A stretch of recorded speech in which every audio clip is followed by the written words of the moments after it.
The principle in neuroscience says that nerve cells that fire together wire together. You keep thinking the same way, making the same choices, demonstrating the same habits, creating the same experiences that stamp the same networks of neurons into the same patterns, all for the familiar feeling called you. And you do that for 10 years on end. You're going to begin to hardwire certain patterns in your brain that becomes your identity.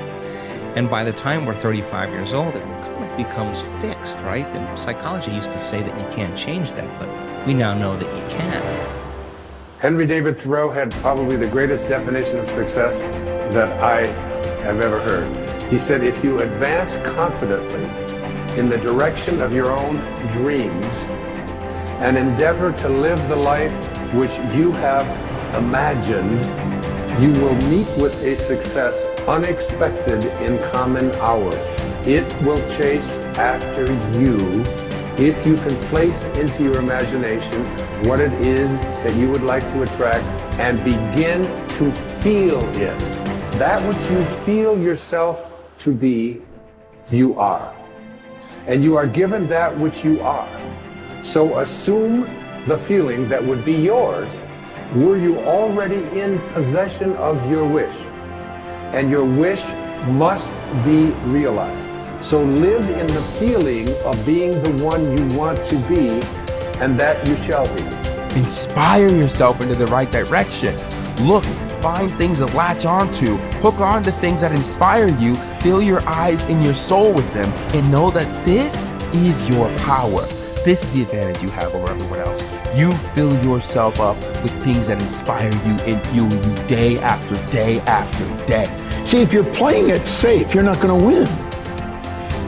If you're playing it safe, like that old saying, you know, you were taught when you were a little girl, better to be safe than sorry. Well, that's a bunch of crap. It's not better to be safe than sorry. It's by trying things that you figure out how far you can go. You got to get outside the box. Like it's reported, Edison tried 3,000 ways before he built the incandescent light. He said he didn't fail 3,000 times. He said there was 3,000 different steps to building a light bulb. Well, there's different steps to get to where you're going.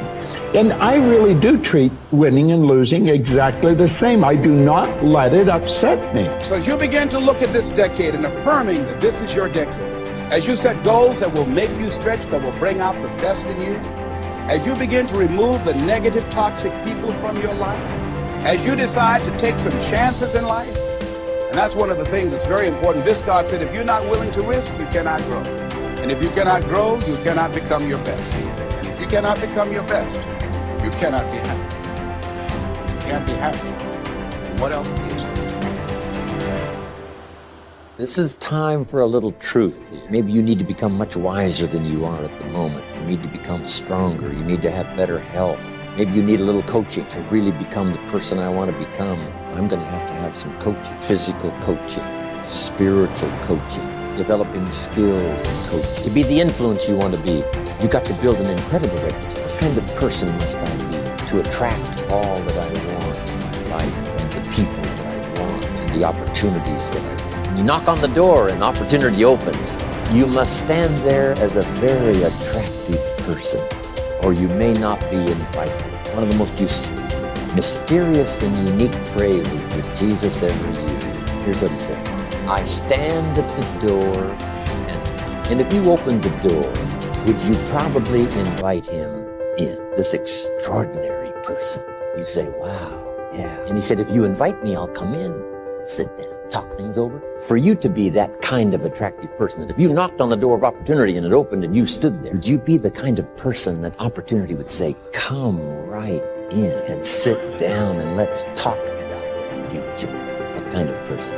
One of the major reasons why goal setting doesn't work for some people is that they become bogged down in the how. This is especially true if the goal is a stretch. They want something quite different from their current experiences. However, is that we don't need to worry about the how.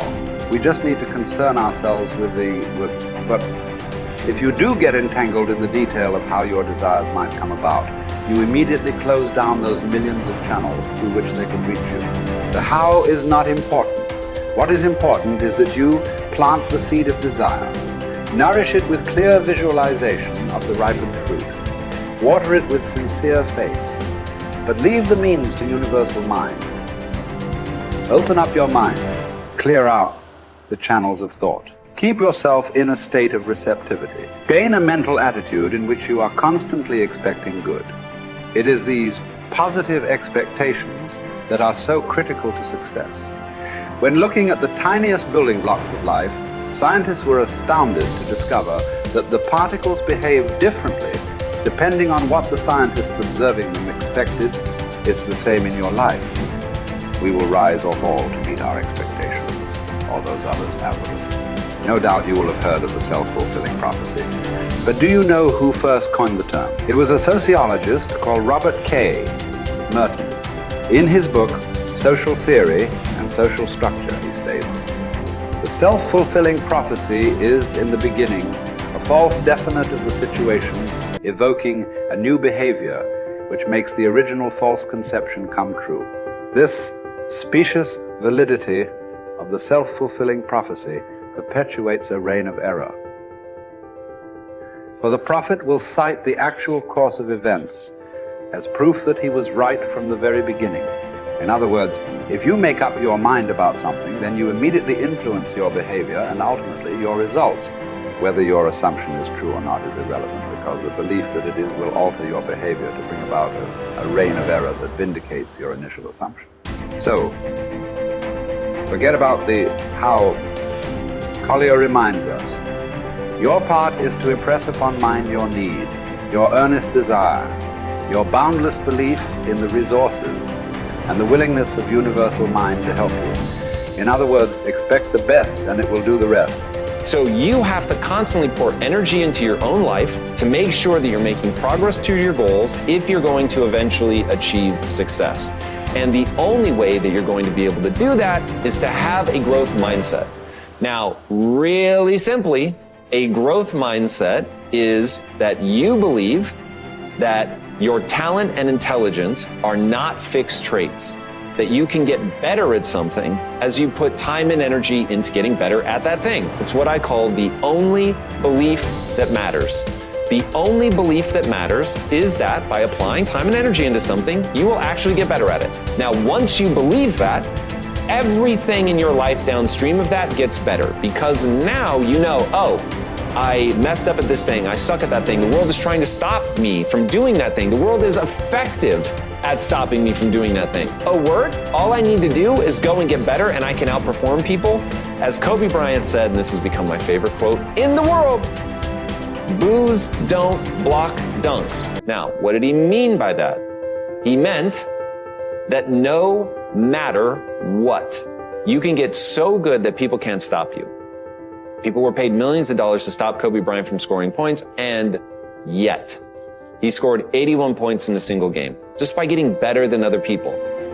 Getting better than other people requires you to have a growth mindset. That's the growth part. You're going to get better so that when you fail, and you will fail over and over and over and over and over and over and over again, and it's going to be embarrassing and it's going to hurt and all that, but when you fail, if you believe, oh, failing means that I'm a failure because my talent and intelligence are fixed traits, there's nothing I can do to get better, you will stop. Why wouldn't you? It's the only thing that makes sense. But if, on the other hand, you believe that, oh, I can get better at this. I'm not good enough yet, but I can get good enough by applying time and energy into getting better. So now you'll apply that time and energy because you believe that it will yield the outcome that you want. And that is why it is so critical to get your mind right so that you can run that loop of the physics of progress.